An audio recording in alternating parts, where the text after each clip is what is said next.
under fading skies. Tattered flags waving dreams in our eyes. The crowds roar like a storm on the wind. We're the underdogs fighting again.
Hey guys, good evening and welcome to Stateside Footy. It is Tuesday night, and that means that it is time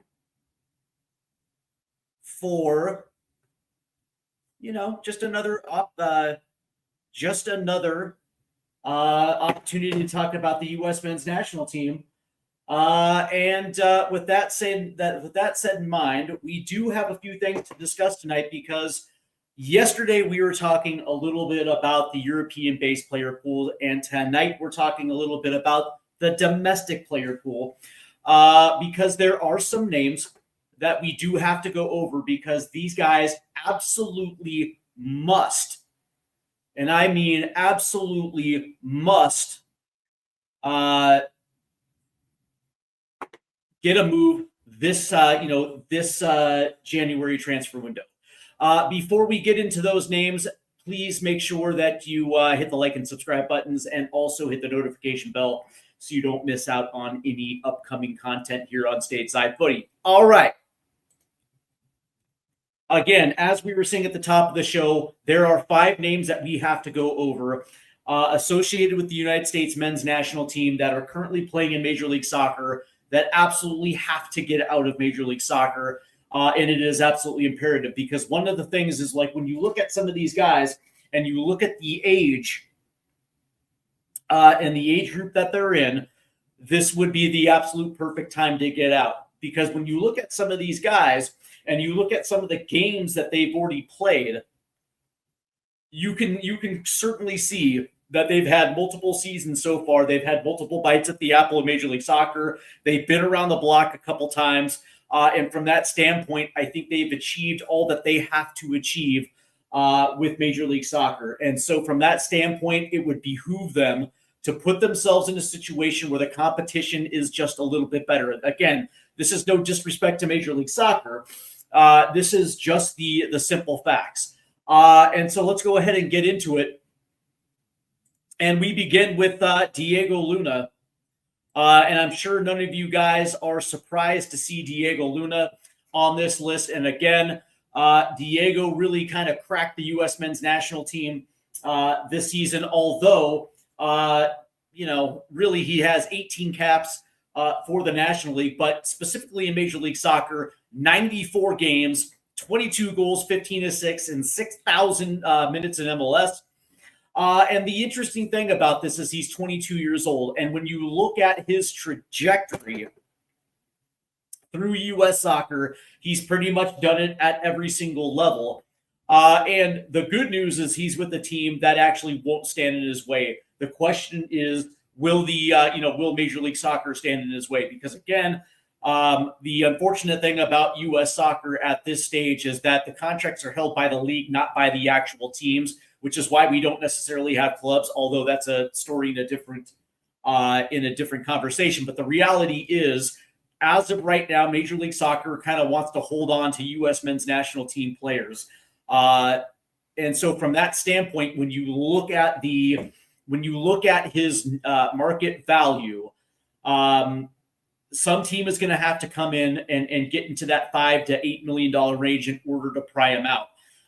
The interesting thing about this is when you think about European clubs and the way they look at Major League Soccer, it is not that they look down on Major League Soccer. They look at it as an opportunity to pluck cheap talent from our country without necessarily, having to pay the freight. And of course, we saw this last year with Max Armstrong. But the interesting thing about this is Diego is in that perfect age range. He's 22 years old. And again, when you've been in the league for a few years, at this point, there's that point where there might be some stagnation, right? Because your developmental curve can only go so far in this league. And especially when you consider that this is an offensive league. Defenses in Major League Soccer are really all not that great. So there's only going to be so much, development as a forward player in this league. It almost feels like, especially when you consider the DPs and everything that's involved in this league, you feel like there could be a point within the next year, possibly two, where Diego Luna is going to stagnate. And at that point, you wonder whether or not he's going to be able to make that jump. So at this, I would think that this is the perfect window to get it done, because there still is interest in Spain. I actually heard a couple days ago that Rayo Vallecano, his name popped up in some transfer rumors with there. Now, granted, those are just rumors. There's nothing necessarily concrete. But that being said, it shows that there's certain clubs in La Liga. Real Betis is another name that came up last year. So there is interest in Diego Luna when it comes to Spain. And me personally, I think that's actually a good jumping off point. Maybe there's some people out there that look at Diego Luna and thinking, well, maybe it might be Ligue 1, or maybe it might be the Dutch Eredivisie or something like that, where he's going to be able to dip his toe in the European market, put himself in a very good situation, and put himself in the shop window over in Europe, because as players in the Eredivisie actually move on quicker sooner rather than later. But that being said, when you look at Diego Luna's skill set and when you look at the dude's heart, this is a guy that has never given up, even when he was going through some of his darkest days dealing with his mental health struggles. When it comes to his development, this dude, when he steps on the pitch, he's an absolute monster, gives it his all. And that's why I don't think maybe moving to La Liga is actually that bad of a situation for him, just considering that he's got the pedigree in order to go over there, get inside get into a first team and win himself a job over there. And when you look at what's going to be needed, not just for the 2026 cycle, but for the 2020-30 cycle, and you look at some guys that are potentially going to age out by the time 2030 rolls around, he's going to be in that age 26, age 27 that age range, which means he's going to be in his absolute prime. And one of the things that you can't do with a guy like Diego Luna is keep him in Major League Soccer. I understand there might be some need because you might be able to cash in on his name because he is a member of the national team. But the reality is like by 2030, when this dude is in his prime, he's going to he should be playing at the highest levels.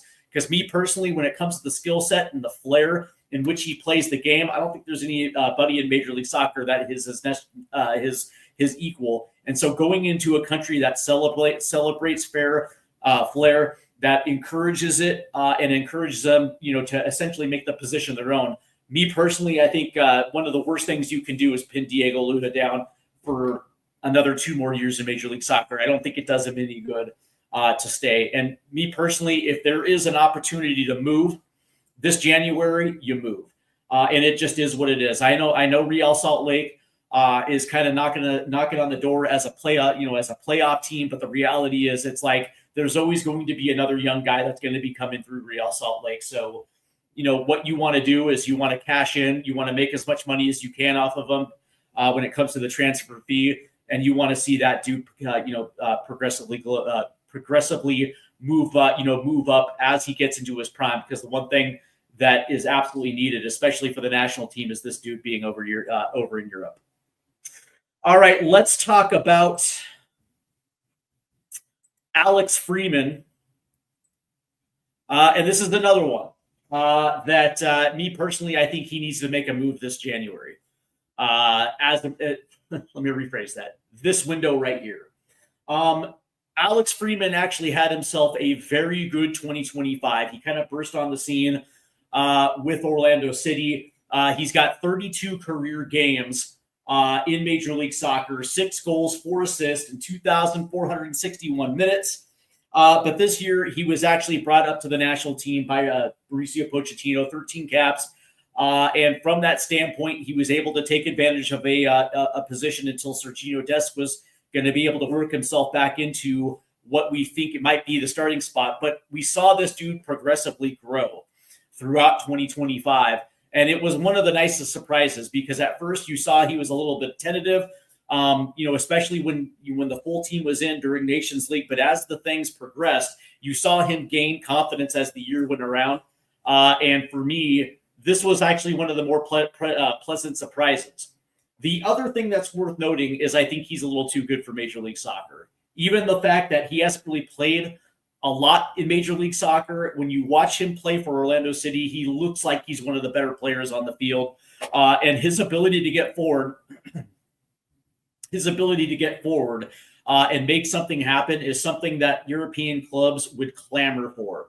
And one of the things that I like about him is, like, this dude actually has the opportunity, and I think he's got the skill set where he might be able to reach the highest levels of football. He's only 21 years old.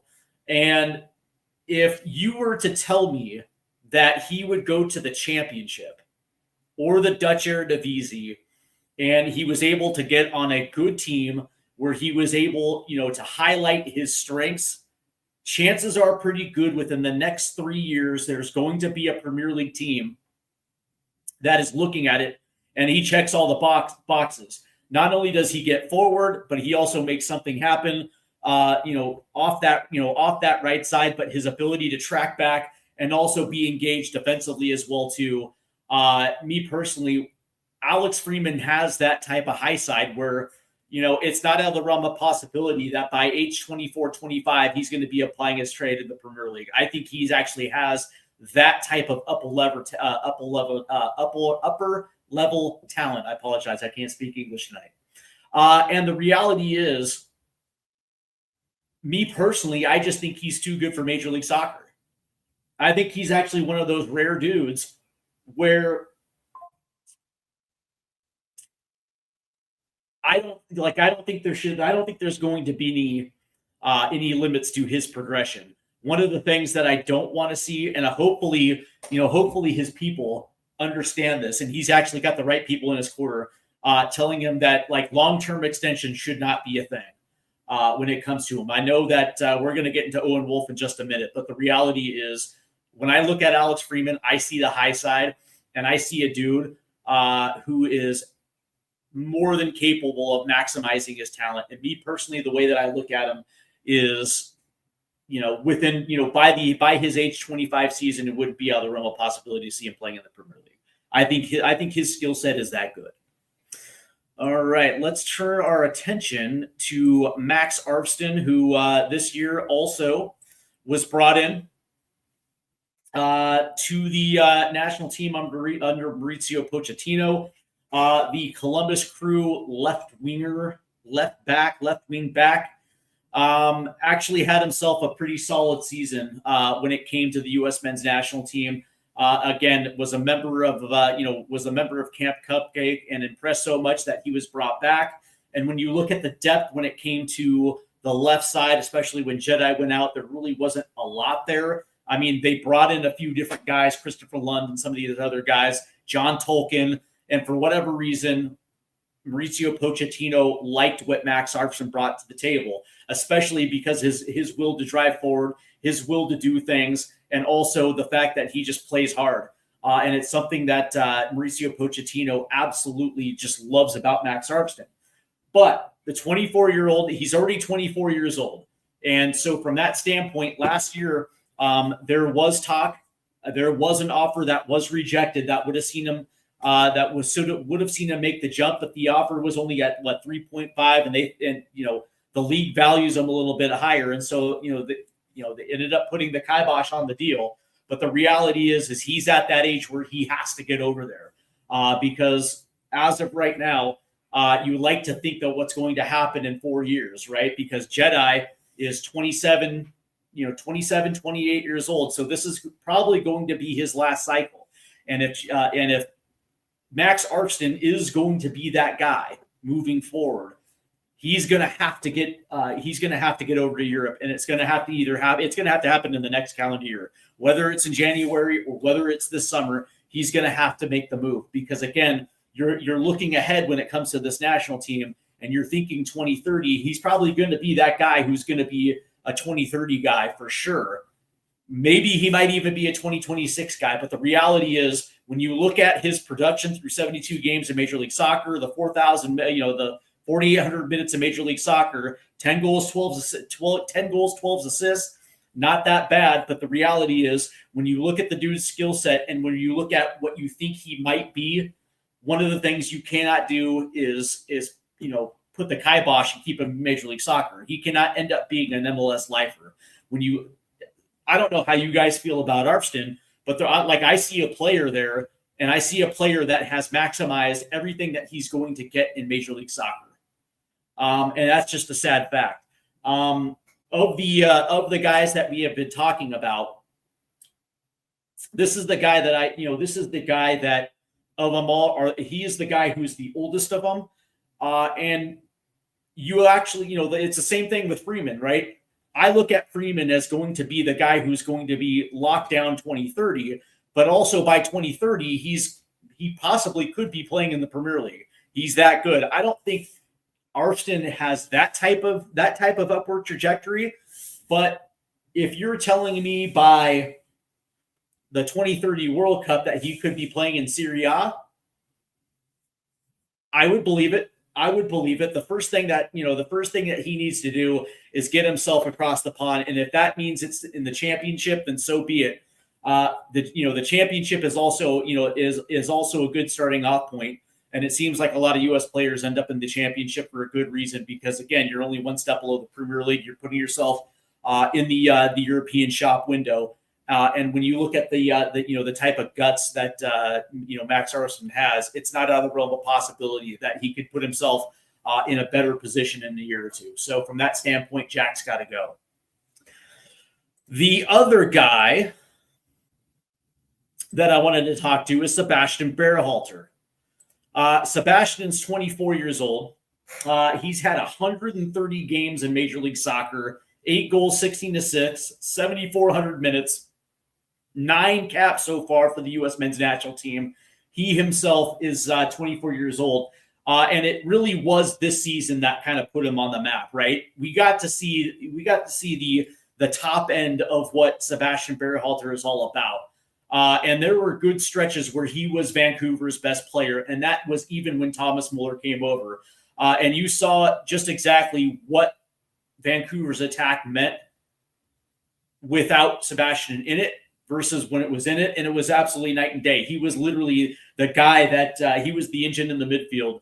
And these are rare type of players, right? I know that a lot of guys like to give Weston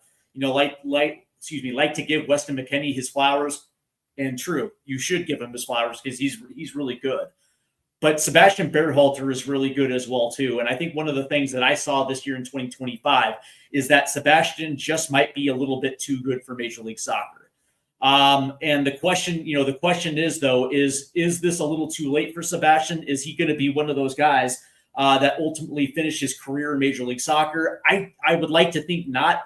And maybe this is a situation where he starts the season with Vancouver and makes the jump in the summer, whatever the case may be. Just like Max Armstrong, he's kind of in that same boat where he needs to get over there so he himself can find out exactly what his ceiling is. Because when I look at him, there's certain players where you see him in Major League Soccer, you're like, this dude is wasting his time playing in this league. And Sebastian, to me, is one of those type of guys. It feels like the same thing with Diego Luna as well too. It's like both of these guys are so good. It almost feels like this stage they're kind of wasting their time, but I digress. Sebastian to me is a guy that actually could be a 2030 guy if he does himself a favor and puts himself in Europe, challenges himself so he himself can figure out just exactly if he's good. Because me personally, I don't know, man. Like I feel like this guy could potentially end up being an MLS lifer, and I feel like it would be just a complete waste of a career because I actually think he's actually one of the more supremely talented domestic players that we have. The last thing I would like to see is, essentially him stay in Major League Soccer for no reason at all. All right, let's turn to Owen Wolff. Owen Wolff, 8 caps for the U20s.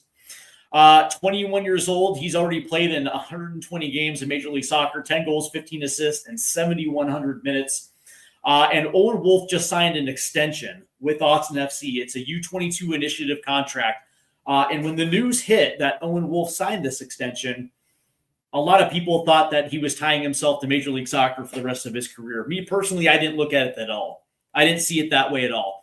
The 21-year-old is supremely talented, very good, and he does have a bright future with the U.S. men's national team. He has yet to really get his senior cap, but that is just right around the corner. The one thing that I saw with this extension is that it reset his market value, because I think everybody understands that he's going to be in Europe at some point, with whether it's this year or next year.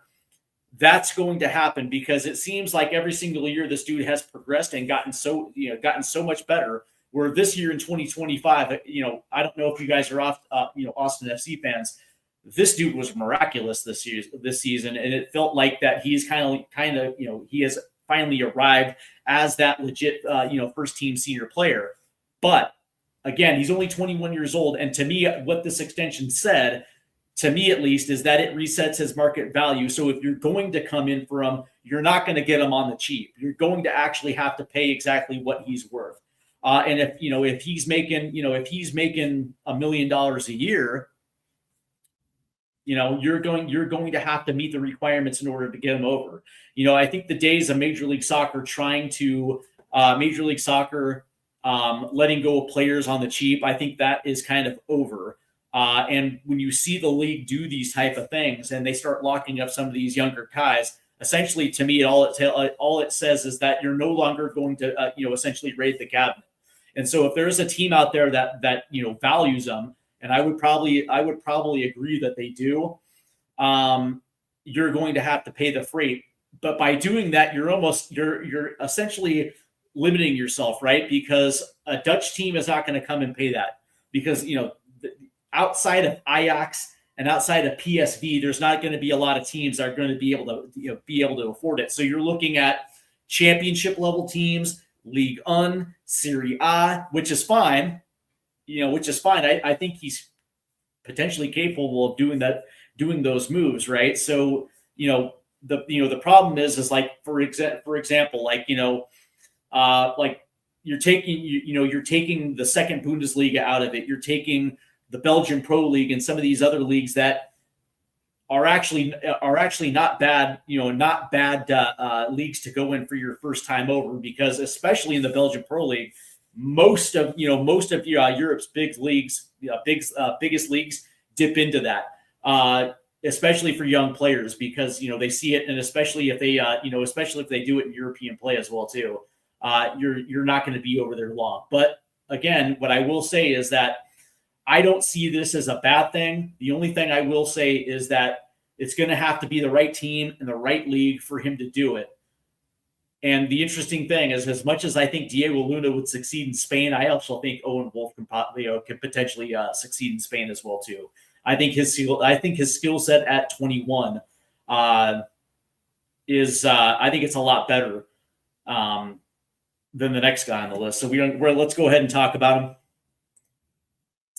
Let's talk about Jack McGlynn, 22 years old, 125 games in Major League Soccer, 13 goals, 7 assists, 7,886 minutes, 13 U.S. men's national team caps, and that dude has a absolute thunderbolt for a left leg. One of the best set piece takers in Major League Soccer.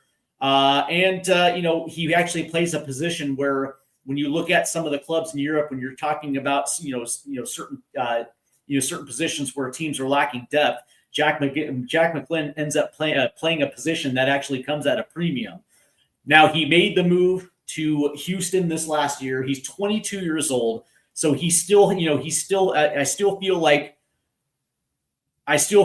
for him, he might stick around for another year. But the reality is, it's like just like Arston, just like Freeman, he has to, he's definitely going to be a 23 guy unless he decides to stick around in Major League Soccer. Now, this is the rub when it comes to these young guys, because when you get moved for big money, you stay on big money. And so that's the enticing part of why Major League Soccer wants to keep some of these guys over. Because on the one hand, yes, he's going to be a fixture in the U.S. men's national team. And, depending on who the next coach is going to be, I'm sure there's still going to be some dipping into the domestic leagues as well, too. But the reality is, he's being paid a lot of money. And so do you want to give that up to go challenge yourself over in Europe? If you're somebody that has the drive and the determination to challenge yourself at higher levels, then the answer is 100% yes. It's 100% yes. Jack, in my estimation, that's the weird thing. I don't know about Jack McGlynn, whether or not he's got that. I would like to think so. I know for a fact Diego's got it, and I know Arston's got it. I know Freeman's got it. Same thing with Sebastian and Owen Wilson. I think all four of those guys have that trait, or all five of those guys have that trait where they have ambition. And I think that wanting to find out exactly what you're made of against better competition is something that, I can definitively say about those five guys. The thing about Jack McGlynn is whether or not that's something that he'd be willing to get up. The comfort of playing in the United States and making money at that age. I mean, he's already at the age where he can pretty much buy whatever he wants. That's never going to be an issue for him. Now, is he going to want to do that to go somewhere where he has to learn the language? He's going to have to assimilate quickly, get on the same page with a new club, and not make as much money as he would here. It's something that I just don't know about Jack McGlynn. I look at him, and I hate to be the one to say it. He has the look of a nice guy. I like Jack too. I think he's a pretty good player, but I don't know. Of these names that I've lifted off, the only one that I'm a little unsure about is Jack McGlynn. No disrespect. I think Jack is a fine player. And I think that if he wanted to make the jump, I think he probably would be successful. Essentially, what I'm saying is we have guys in the domestic league that I know for sure can play over in Europe. That's the synopsis of of all these guys that need to make the jump in January. All of the it just lets you know that Major League Soccer does have players that can play overseas. 100%. All right, so let's go ahead and talk about some guys that are over in Europe already that need to switch, that actually need to make a change. And we're going to begin with Gaga Slonina, and one of my favorite goalkeepers in the U.S. system. I am actually a big believer in Gaga. I look at his ability to play goalkeeper. I like his traits. I like everything about him. He's the type of dude that looks like he's been in the room for 5 minutes already. When you walk in, he carries himself that way. And I love those type of dudes that kind of have a little bit of that ego. One of the things that the misstep that he made was signing for Chelsea, and I understand it. I get it. Especially if you're a young goalkeeper and you're being courted and wooed, but you have to know exactly what the score is, because Chelsea has been doing their loan army for quite a long time, and you have to know whether or not you're actually going to have the wherewithal to break into their first team. Is this something that is legit, or is this something where they bring you in? It's like, well, on second thought, we're just going to loan you out. He had his first initial loan move was okay. Last year, I think he went to Barnsley and it didn't necessarily work out. It was late in the window when he moved to, the League One side. And he got off to a decent start, but then it just kind of went downhill after that. The fleeting image that I saw of him at Barnsley was in a League Cup match at Old Trafford against Manchester United, and I think they put 7 past him.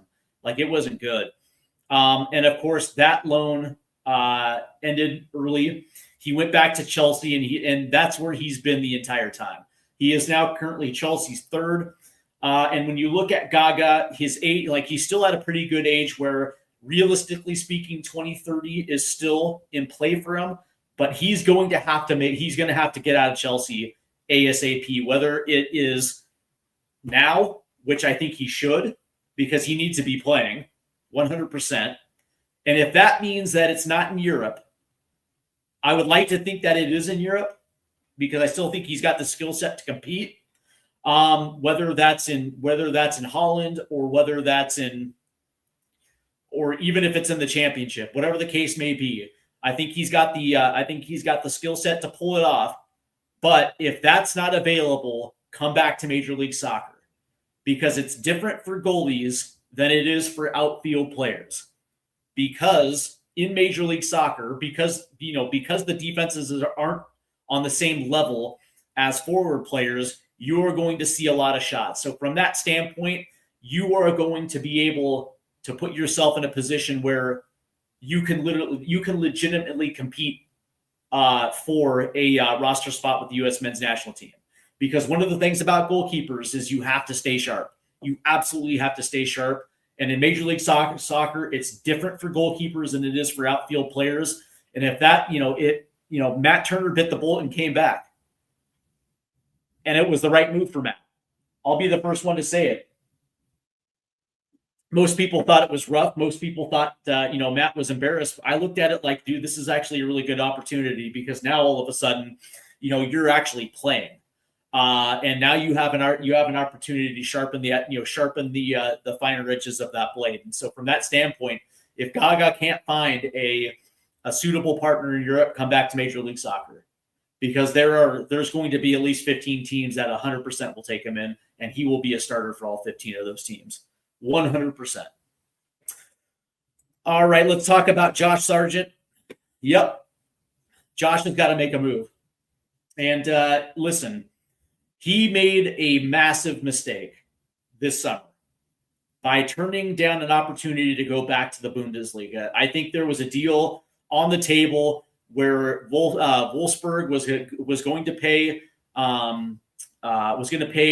Norwich 24 million euros for him. He would end up back in the top flight of the German German game, and it looked like this was a good move for Josh ahead of the 2026 World Cup, because at that point in time, I thought Josh was still kind of in that number 3 spot behind both Balogun and Pepe, and I thought this would be awesome because, again, Josh is a proven commodity in Europe, man. This dude can score goals, and he turned it down. He blocked the deal. I understood why. I get it, man, because he's not single anymore. He's married with a kid. And so that would have meant moving his family from a town in England where they speak the same language, there are kids in school, and he's at a team that's he's on a team that he's pretty comfortable with, versus having to pick up his family and move to Germany. And now all of a sudden you have to learn the language. Your kid's got to learn the language. And I can understand why he turned it down. because at the time there were still rumors that maybe Burnley or maybe Leeds might come in from, at the Premier League level. Those never materialized. And now all of a sudden he's playing for a team that 100% is going to get relegated this year. Norwich has been god awful this year. And if he doesn't leave now, he's definitely going to leave in the summer, because they're not going to carry his salary down to League One. So he's eventually going to go. Me personally, I would probably find it hard to believe right now. Maybe there might be, I'm trying to think, like maybe Bournemouth might pick him. There might be a couple spots. Leeds still possibly could be in play for him. But even if it means that he goes to a different championship team, a team that is literally in the promotion hunt, me personally, I think that would still work out quite well for Josh. I still believe that he is capable of playing in the Premier League. His skill set says it does, but something is going to have to give. Like if being on the World Cup roster is something that he absolutely wants, then he has to get out of Norwich within the next 3 weeks, and he's going to have to be doing it. Again, whether it's in the championship, I know Greg right here is saying he wouldn't mind seeing Sargent in the MLS. That is also a possibility as well too. That's also a possibility. But of course, bringing Josh over to Major League Soccer, he's a DP player. You're talking about he's going to be, making a couple $1 million a year. And I'm sure he would, I'm sure he wouldn't mind. But I think that Josh is also the type of guy that wants to see if he can actually get to the Premier League. Like, I still think Josh is going to end up in Major League Soccer, but I think it's going to be like towards his 28-year-old, 29-year-old, age group, and I think he's still got a couple more years. I still think he's the type of dude that wants to prove that he can get there. And so if that means he moves to another promotion candidate team, then do it. Like if he can get to Middlesbrough, that would be awesome. That would be awesome because they're going up. They're going up this year. And that means obviously he'd be in the Premier League. So hopefully Josh gets out of Norwich in the next couple weeks. Lastly, we have to talk about Damian Downs. So Damian was one of the key cogs last year that helped his team get promoted to the Bundesliga. And he decides to take off to go to Southampton. And at the time, I was wondering whether or not Damian was going to get enough playing time at the top in the German top flight, because that's the only thing that made sense to me, right? Like, do they only look at him as a 2 Bundesliga type of player, and maybe it just might be he might be in over his head, and so this made sense where he goes to a team that just gets relegated.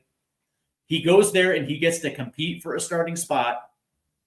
And because Southampton is a parachute payment team, they have the ability to go right back up.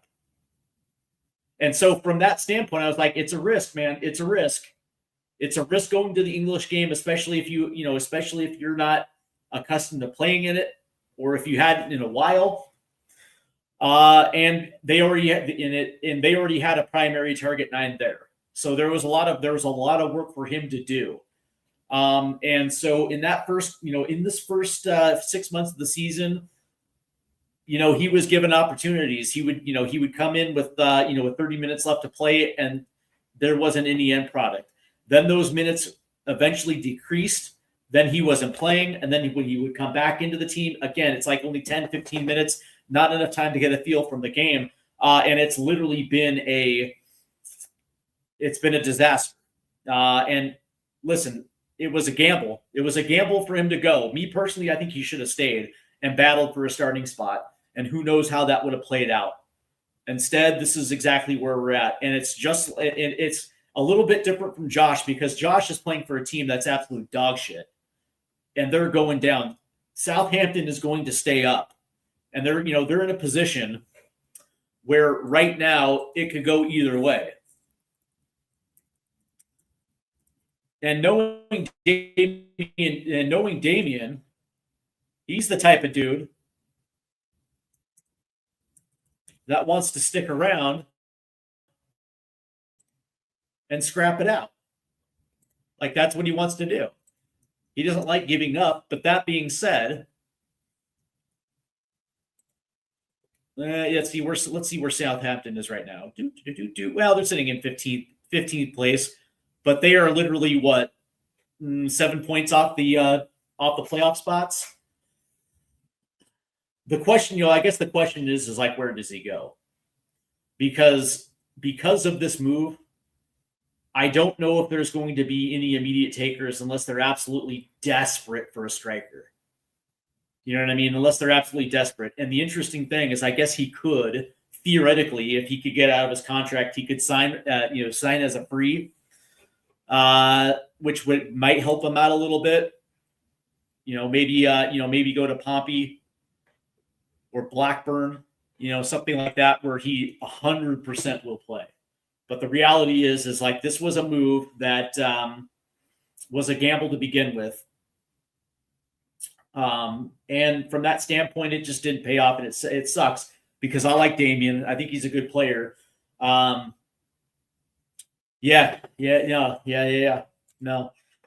I don't think he's injured.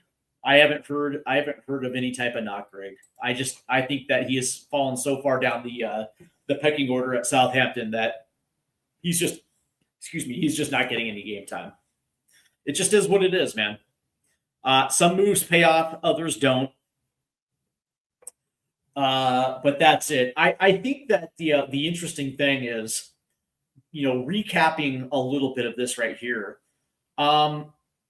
When it comes to the domestic-based players in Major League Soccer, all of them have a few things in common. Diego Luna, Alex Freeman, Max Arfston, Sebastian Berhalter, and Owen Wolff. All of them, and Jack McGlynn included too, all of them have proven to me that they're just too good for Major League Soccer. And with a couple of those guys, Max Arfston and Sebastian Berhalter, they're already 24. And you would like to think that, come 2030, because when you think about 2030, unless he absolutely takes care of himself, Christian probably is not going to be a part of that. Probably not going to be part of the 2030 squad. And then you look at Anthony Freeman, probably not going to be there. Serginho Dest may or may not be there, right? And so when you're looking ahead to the next cycle, some of these guys that are in Major League Soccer are probably going to be playing a massive role in that 2030 squad. And all of them actually have very good characteristic traits too. They play hard and they play for the badge, right? So which is something that has been up for the discussion over the last year and a half when it comes to the current U.S. men's national team first team, right? So me personally, I just think that with all of these guys, not only are they too good for Major League Soccer, but their will and their drive to succeed will allow them to succeed in Europe. The question is just where. You know what I mean? Me personally, I think Diego Luna, whether it's in Italy and Spain, I think he would succeed. And me personally, I'm high on Alex Freeman. I'm really high. 21 years old, literally only like maybe one full season in Major League Soccer combined. And he looks like he's literally the best player, one of the best players on their team. And I like his ceiling. I think his ceiling is so good that it's not out of the realm of possibility, especially considering the way that he plays his position, but also the position itself. When you look at some of the bigger clubs in Europe, man, they're always looking for the next when it comes to the backs, when it comes to the full back position. And I literally could see a scenario of his career kind of playing out like Anthony Robinson, where he's, in the Premier League playing for a team like Fulham. Like, it wouldn't surprise me in 4 years if that was the case with Alex Freeman. I just think his skill set is so goddamn good. With Arfston and Sebastian, it just depends where. me personally, I like to see both of them in the championship. I think that would be the I would think that would be the first, at least that good first move, getting yourself in teams in the championship that are fighting for promotion, that actually have something to prove, which means you're going to have to actually step your game up a level just to get into the first team. Me personally, I think that's a good fit for those guys. And Owen Wolf is a dude that, like Alex Freeman, man, that dude's skill set is so good and his ceiling is so high that it wouldn't surprise me if Owen Wolf ended up playing in a big league, like the Bundesliga or something like that. It wouldn't surprise me. But that's going to do it. I do want to thank everybody for tuning in. We are going to be back in a couple days. I am working on an interview right now, and hopefully I hear back. Yeah, Sebastian, the Dutch Eredivisie, that's a good call as well, too. Just depends on where. What would be nice to see him is at AZ Alkmaar. That seems like a really good fit for him, because Kreis Smit is about to leave AZ. And Kreis is a hell of a midfielder. That dude is absolute money with the ball at his feet, just like Saba. And for him to go to a team like AZ, I think that's a good fit. That's actually not a bad call, Greg. So I'm working on an interview, and hopefully I can nail down a time slot this week. If not, it's going to be next week. He is a U.S. men's national team legend. So hopefully I can actually get him on and we can pin down a time. That would be absolutely excellent. So make sure that you hit the like and subscribe buttons so you guys don't miss out on the upcoming Stateside Footy content, but also so you can keep an eye on some of the posts that I make, because I will be letting everyone know once the interview is confirmed, and I will be posting it. And then, of course, you guys will see the post show as well too. So make sure you hit the like and subscribe buttons. And hopefully you guys have a good night, man. Not a bad little Tuesday today, I will say, man. Not a bad Tuesday. I can't complain. The work week is half done, so I'm just looking forward to the weekend, because obviously it is the third round of the FA Cup. And listen, man, I'm a sucker for tradition, man. I like the FA Cup. So until then, hopefully you guys have a great rest of your week, and I will see you soon. Take care, guys.